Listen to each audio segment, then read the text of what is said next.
حول ولا قوة إلا بالله العلي العظيم. أعوذ بالله من الشيطان اللعين الرجيم. بسم الله الرحمن الرحيم. الحمد لله والصلاة والسلام على رسول الله وعلى آله آل الله، لا سيما بقية الله ولعنة الله على أعدائهم أعداء الله من يومنا هذا إلى لقاء الله.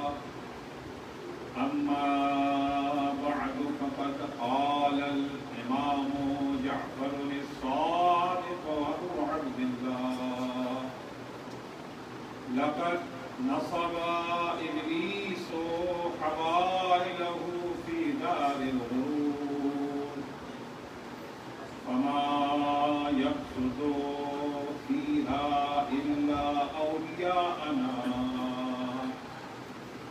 لقد جلت الآخرة في أعينهم حتى لا يريدون بها بدلا.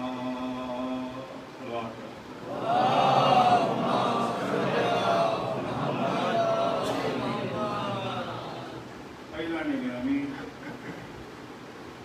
علم دانش انسان کے لیے بہت ضروری ہے. الحمدللہ آج لوگ اس حقیقت سے اس حد تک واقف ہو چکے ہیں کہ اسے بیان کرنے کے لیے بہت زیادہ زور لگانے کی ضرورت نہیں. سبھی اس بات کا احساس ہے، جنہوں نے خود علم حاصل نہیں کیا وہ بھی اس بات کے لیے کوشاں ہیں کہ کم سے کم ان کے بچے زیور علم سے آراستہ ہو. لیکن عزیزوں، بعض علوم وہ ہیں جن کا جاننا بہت ضروری ہے. علوم کا ایک وسیع میدان ہے، ہر فیلڈ میں تو انسان مہارت حاصل نہیں کر سکتا، لیکن بعض چیزیں وہ ہیں جن کا جاننا انسان کے لیے بے حد ضروری ہے. کہ اگر اس علم سے انسان کو آشنائی نہ ہوئی تو اس کی زندگی خطرے میں پڑ گئی. انہی معلومات میں سے ایک اہم چیز جس کا جاننا ضروری ہے وہ ہے دشمن شناسی، دشمن کو پہچاننا. اب وہ دشمن چاہے انسان کی شکل میں ہو چاہے وائرس کی شکل میں ہو. دشمنوں کی فہرست کافی طویل ہے، لیکن بہرحال اہم ترین علوم میں کا شمار ہوتا ہے دشمن کو پہچاننا. امام موسیٰ کاظم علیہ السلام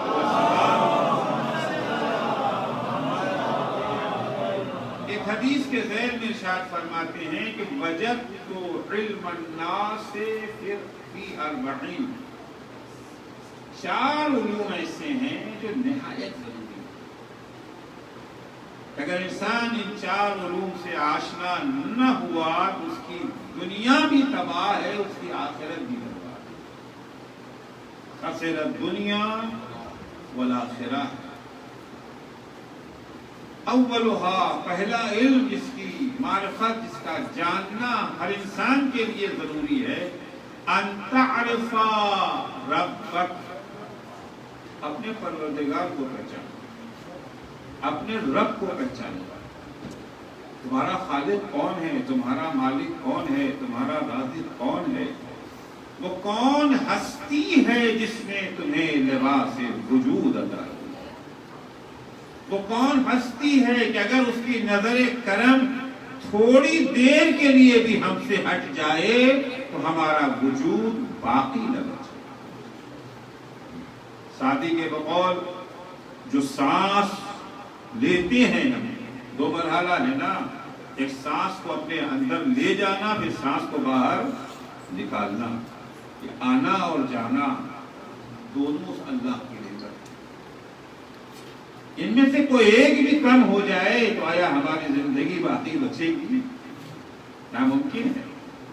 ان تعرف ربک، سب سے پہلی معرفت یہ ہے کہ اپنے پروردگار کو والثانی ان تعرف ما صنع بک، دوسری معرفت جو ضروری ہے انسان کے لیے، جس کا جاننا اہم ترین معلومات میں شامل ہے، وہ یہ ہے کہ اللہ نے تمہیں کیا کیا نعمتیں عطا کی ہیں اور کیا کیا صلاحیتیں تمہیں دی۔ ان نعمتوں کو پہچانو، ان صلاحیتوں کو پہچانو کہ تمہیں اللہ نے دیا کیا کیا ہے۔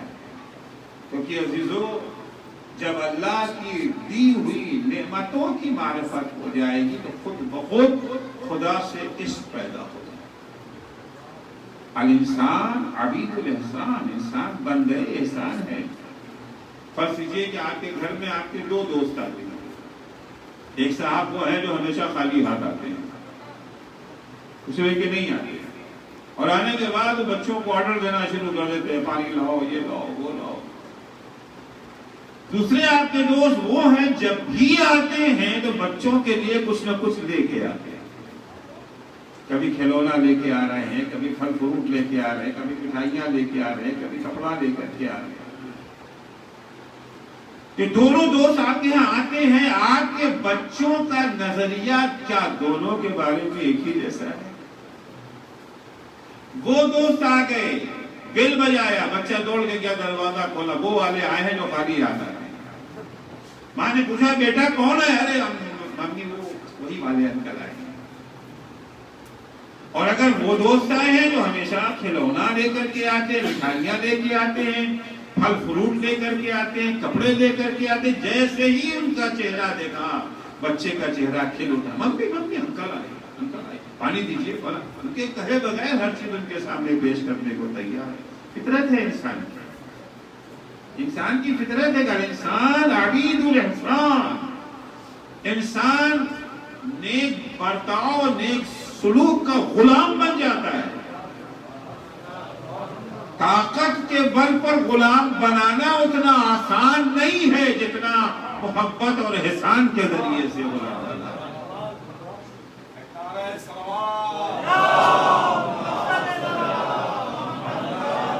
انتعرف ما صنع بک، پہچانو کہ اس نے کیا دیا ہے۔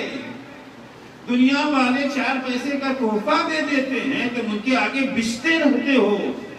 اللہ سر سے پیر تک جو کچھ تمہارے پاس ہے سب اسی کی عطا ہے، سب اسی کی دی ہوئی نعمتیں ہیں۔ بول رہے ہیں تو اس کی نعمت سے، دیکھ رہے ہیں تو اس کی نعمت سے، پڑھ رہے ہیں تو اس کی نعمت سے، کام کر رہے ہیں، جاب کر رہے ہیں، بزنس کر رہے ہیں، بڑے بڑے عہدے اور مقامات تک پہنچ رہے ہیں تو اسی کی تو عطا ہے۔ ان تعرف ما صنع بک، پہچانو کہ اللہ نے تمہیں کیا کیا، کائنات میں کیا کیا ہے، یہ زمین کے اندر کیا چھپا ہوا خزانہ ہے، اسے پہچانو۔ ایک بہت وسیع دائرہ ہے اس علم کا۔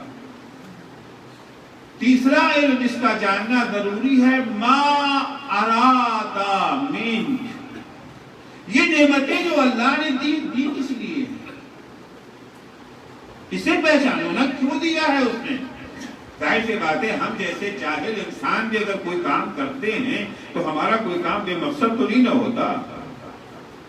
اب وہ چاہے اچھا مقصد ہو چاہے برا مقصد ہو، مقصد تو بہرحال ہوتا ہے۔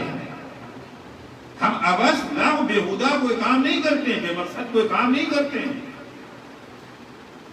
اللہ نے یہ اتنی ساری نعمتیں دی، تمہیں زبان اللہ نے کس لیے دی ہے؟ یہ آنکھیں تمہیں اللہ نے کس لیے دی ہے؟ عقل اللہ نے کس لیے عطا کیا ہے؟ کیا یہ زبان تمہیں دیا ہے گالیاں بکنے کے لیے؟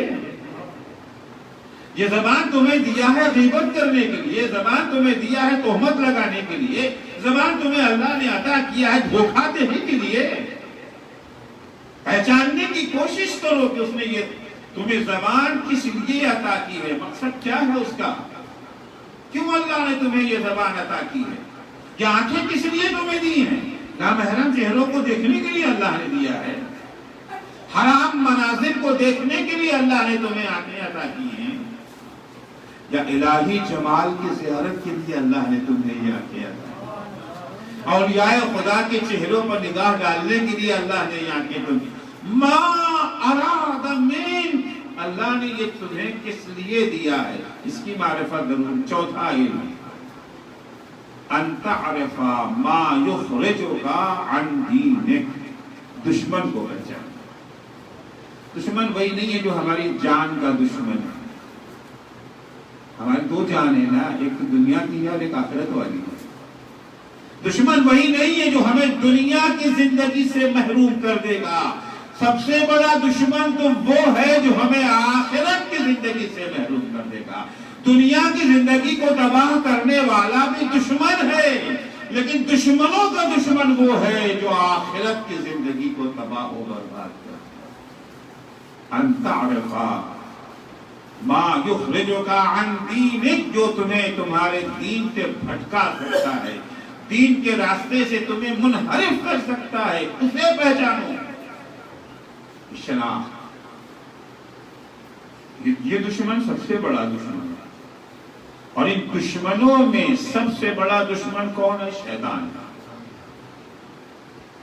سند یافتہ دشمن ہے نا، بہت سے دشمن تو وہ ہیں جو دوستی کا دم بھرتے ہیں مگر ہم انہیں، ہیں وہ دشمن مگر دوستی کا دم بھرتے ہیں اور ہم انہیں دوست سمجھ بیٹھتے ہیں، مگر شیطان تو وہ دشمن انہیں کھلم کھلا کہا کہ میں تمہارا دشمن ہوں۔ قرآن مجید کہتا ہے کہ ان الشیطان کان للانسان عدوا مبینا، بے شک شیطان انسان کا کھلا ہوا دشمن، چھپا ہوا نہیں۔ ان الشیطان کان للانسان عدوا مبینا، دوسری آیت میں ان الشیطان لکم عدو فاتخذوہ عدوا، بے شک شیطان تمہارا دشمن ہے۔ تمہاری ذمہ داری کیا ہے شیطان کے سلسلے میں؟ شیطان کو دوست سمجھنا کہ دشمن سمجھنا؟ ان شیطان لکم عدو، شیطان تمہارا دشمن ہے، فاتخذوہ عدوا، تمہاری بھی ذمہ داری یہ ہے کہ تم اسے دشمن سمجھو۔ اسلام محبت کا دین ہے۔ امام جعفر صادق علیہ السلام فرماتے ہیں، حل الدین الا الحب، کیا دین محبت کے سوا اور کچھ ہے؟ اسلام دین محبت ہے، لیکن دین محبت ہونے کے ساتھ ساتھ دین عقل بھی ہے، بے عقلی کا دین نہیں ہے۔ اسلام کی کوشش یہ ہے کہ دشمنوں کو دوست بنایا جائے، دشمنی میں اضافہ کرنا اسلام کی تعلیم نہیں ہے، لیکن دشمن اور دشمن میں فرق ہوتا ہے۔ ایک وہ دشمن ہے جو لا علمی کی بنا پر دشمن ہو گیا ہے، ایک وہ دشمن ہے جو جانتے بوجھتے ہمارا دشمن بنا ہے۔ جو لا علمی والے دشمن ہیں، بے خبری میں جو دشمن بن گئے ہیں، پہچانتے نہیں ہیں ہماری حقیقت کو، اس لیے وہ ہمارے دشمن بن گئے ہیں۔ اگر ہم انہیں اپنی حقیقت سے آگاہ کر دیں گے، ان کے ساتھ اچھا سلوک کریں گے، اچھا برتاؤ کریں گے، محبت سے پیش آئیں گے، تو انہیں ہمارے بارے میں جو غلط فہمی ہے وہ دور ہو جائے گی۔ آج جو ہمارے دشمن ہیں، کل وہ ہمارے دوست بن جائیں گے۔ قرآن کہتا ہے ادفع باللتی ہی احسن السیئہ، جو لوگ تمہارے ساتھ برا برتاؤ کرتے ہیں تم ان کے ساتھ اچھا برتاؤ کرو، تمہارے اچھے برتاؤ کا نتیجہ یہ ہوگا کل تک جو تمہارے دشمن تھے وہ آج تمہارے گہرے دوست بن جائیں۔ یہ کون افراد ہیں؟ وہ افراد ہیں جو ہمیں جانتے نہیں تھے، ہم سے واقف نہیں تھے۔ پروپیگنڈا ہوتا ہی رہتا ہے، ظاہر سی بات ہے، میڈیا کے پروپیگنڈوں سے متاثر ہو کر کے